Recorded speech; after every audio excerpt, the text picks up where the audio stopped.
Kumukulong sa galit si Mayor Rolly Sacdalan at matindi ang kanyang pagsisikap katuwang ang security forces na panagutin ang mga sospek na bumaril sa school principal kahapon sa bayan. Sinabi pa ni Sacdalan na bago lang may dumaang tropa ng Army at PNP na nagsagawa ng foot patrol sa lugar kung saan nangyari ang pamamaril. Hindi rin malinaw sa CCTV ang mukha ng dalawang mga sospek dahil sila ay nakabonet, jacket at mask.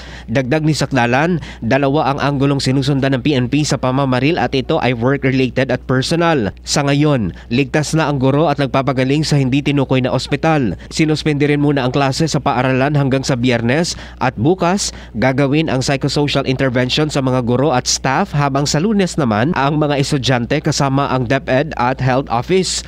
Nangako si Sacdalan na tututukan nila ang insidente at mabibigyan ng hustisya ang sinapit ng principal. We assure our people that this will be isolated and this will not be a usual term. So things will happen differently. Kung kailangan ng matigas na hustisya na mangyari dito, mangyayari yun. Mark Anthony Taico, NDBC Bida Balita.